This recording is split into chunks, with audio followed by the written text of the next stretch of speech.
ನಾಚಿಕೆ ಇರಬೇಕು. ಸಭೆಯಲ್ಲಿ ಸೇವಕರೇ, ನಿಮ್ಮ ಸಭೆಗಳಲ್ಲಿ ಡಿಜೆ ಸೌಂಡ್ ಇಟ್ಕೊಂಡು ಹಲ್ದಿ ಕಾರ್ಯಕ್ರಮಗಳು ಇಟ್ಕೊಳ್ತೀರಿ. ನೀವು ಎಂತ ಜನರು, ನೀವು ಡ್ಯಾನ್ಸ್ ಮಾಡ್ತೀರಾ. 5ನೇ ಅಧ್ಯಾಯಕ್ಕೆ ಬರೋಣ. 5ನೇ ವಚನ. ಯಾರು ದುರಾಚಾರಿಗಳು, ವಿಗ್ರಹಾರಾಧಕರು, ಅಂತೆ ಇರುವ ಲೋಭಿಗಳು. ಯಾರಿಗೆ ಕ್ರಿಸ್ತನ ರಾಜ್ಯದಲ್ಲಿ ಸ್ಥಳ ಯಾರಿಗಿಲ್ಲ ಹೇಳ್ರಿ?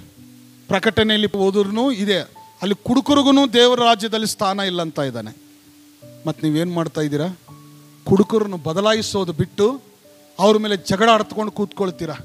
ಕುಡುಕರನ್ನು ದೇವರ ಪ್ರಾರ್ಥನೆಯಿಂದ ಬದಲಾಯಿಸೋದು ಬಿಟ್ಟು ಅವ್ರ ಮೇಲೆ ವ್ಯತಿರೇಕವಾಗಿ ನೀವಿದ್ರೆ ನಿನ್ನ ಗಂಡ ಸತ್ರೆ ನರಕಕ್ಕೆ ಹೋಗ್ತಾನಮ್ಮ. ಪರಲೋಕ ರಾಜ್ಯದಲ್ಲಿ ಸ್ಥಳವು ಅಂತ ಮನಸ್ತತ್ವ ನಿಮ್ಮಲ್ಲಿದೆಯಾ? 2ನೇದು ದುರಾಚರಣೆ. ಆಚರಣೆ ಮಾಡೋದು, ದುರಾಚರಣೆ ಮಾಡೋದು. ಅವನು ಮಾಡ್ತಾ ಇದ್ದಾನೆ ನಾನು ಮಾಡ್ತೀನಿ, ಅವನು ಜಿಗ್ತಾ ಇದ್ದಾನೆ ನಾನು ಜಿಗ್ತೀನಿ, ಅವನು ಟ್ರೈ ಮಾಡ್ತಾ ಇದ್ದಾನೆ ನಾನು ಟ್ರೈ. ದುರಾಚರಣೆ ಮಾಡಬೇಡ. ನಿನ್ನ ಮನೆಯಲ್ಲಿ ದುರಾಚರಣೆ ತಂದು ಬಿಡಬೇಡ.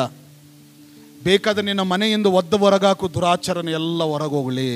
ನನ್ನ ಹಿರಿಯರು ದರಿದ್ರ ತಂದು ನನ್ನ ಮನೆಗೆ ಹಚ್ಚಿಬಿಟ್ರು. ಹೊರಗೆ ಹೋಗೋದಕ್ಕೂ ಒಂದು ರೂಲ್ಸು, ಒಳಗೆ ಬರ್ಲಿಕ್ಕೂ ರೂಲ್ಸು. ಕೆಲವ್ರು ಏನಂತಾರಮ್ಮ, ಒಳಗೆ ಬರೋ ಟೈಮ್ ಅಲ್ಲಿ ನೀರಿಟ್ಟಿದ್ದೀವಿ, ಬಕೆಟು ತೊಳ್ಕೊಂಡು ಬರ್ರಿ. ನಾನು ಅಲ್ಲಿ ವಿಸಿಟ್ ಮಾಡೋಕ್ಕೆ ಹೋದರೆ ಅವನು ಸರ್ ಇಲ್ಲಿ ನೀರಂತ ಪದೇ ಅಂತ ಇದ್ದಾನೆ. ನನ್ನ ಜೊತೆ ಬಂದಿದ್ದವರೆಲ್ಲ ಕಾಲು ಅಲ್ಲಿ ಚಪ್ಪಲಿಟ್ಟು ಕಾಲು ತೊಳ್ಕೊಂಡ್ರು ಮತ್ತು ಮಣ್ಣಲ್ಲಿ ಕಾಲಿಟ್ರು. ಒಳಗೆ ಹೋಗೋ ಟೈಮ್ ಇಷ್ಟಿಷ್ಟು ಮಣ್ಣು ತೊಗೊಂಡೋದ್ರು. ಕಾಮನ್ ಸೆನ್ಸ್ ಇಲ್ಲ ಇವರಿಗೆ. ಸರ್ ತೊಳಿರಿ ಅಂತ ಇದ್ದ. ನಾನು ಹಾಗೆ ಹೌದು ಓಕೆ ಅಂತ ಶೂಸ್ ಹಾಕೊಂಡು ಡೈರೆಕ್ಟ್ ಮನೆ ಒಳಗೆ ಹೋಗ್ಬಿಟ್ಟೆ. ಏನಂತ ತಿಳ್ಕೊಂಡಿದೀಯ ನೀನು? ದೇವರ ಸೇವಕರ ಪಾದಗಳು ನಿಮ್ಮ ಮನೆಯಲ್ಲಿ ಬಿದ್ದರೆ ಸಮಾಧಾನ. ಇಷ್ಟು ವರ್ಷ ಆಯಿತು, ನಾಚಿಕೆ ಇಲ್ಲ ನಿಮಗೆ. ಯೇಸು ಕ್ರಿಸ್ತನ ಮನಸ್ತತ್ವವನ್ನು ಹುಟ್ಟುಕೊಂಡು ನಡೆಯುವರು ಯಾರೂ ಇಲ್ಲ.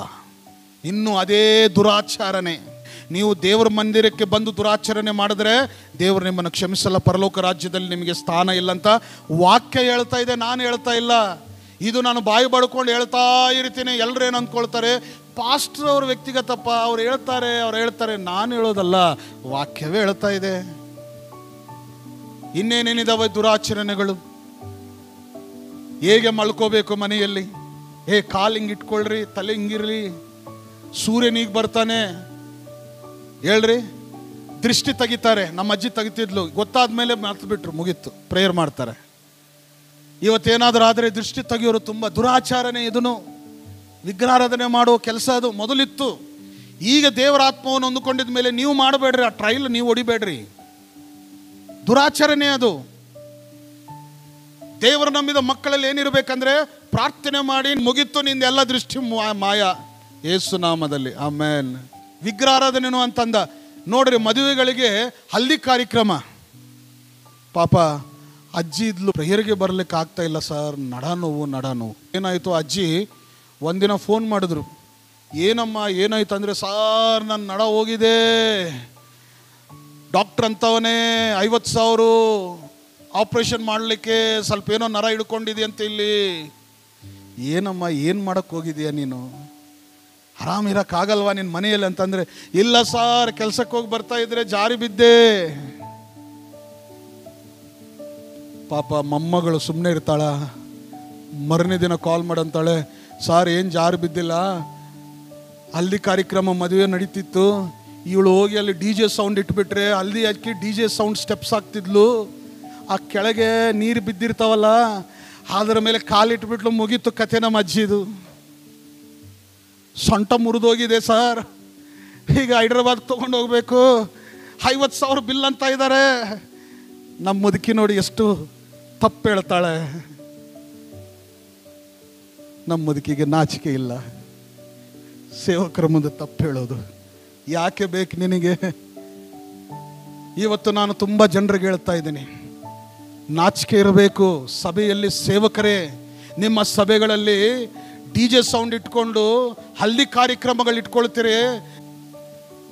ಹಲ್ದಿ ಕಾರ್ಯಕ್ರಮ ಹೇಗೆ ಮಾಡ್ತೀರ? ಒಂದ್ಸಲ ನೀವು ದೃಶ್ಯ ಫೋಕಸ್ ಮಾಡ್ರಿ. ಏನು ಮಾಡ್ತಾರೆ?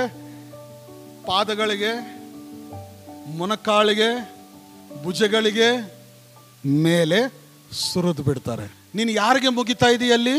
ಒಬ್ಬ ಮನುಷ್ಯನಿಗೆ ನೀನು ಮುಗಿತಾ ಇದೆಯಾ? ಮನುಷ್ಯನಿಗೆ ನೀನೇನು ಮಾಡ್ತಾ ಇದೀಯಾ?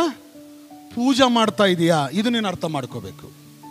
ಅದಕ್ಕೆ ಬದಲಾಗಿ ಎಲ್ಲರೂ ಕೈಗಳಿಟ್ಟು ಪ್ರಾರ್ಥನೆ ಮಾಡಿ, ಅಮ್ಮ ಇವತ್ತು ನೀನು ಮದುವೆ ಮಗಳಾಗಿದಿ ಅಂತ ಹೇಳ್ಬಿಟ್ರೆ ಎಷ್ಟೋ ಧನ್ಯತೆ. ಆದ್ರೆ ಈಗೇನು ಮಾಡ್ತಾರೆ?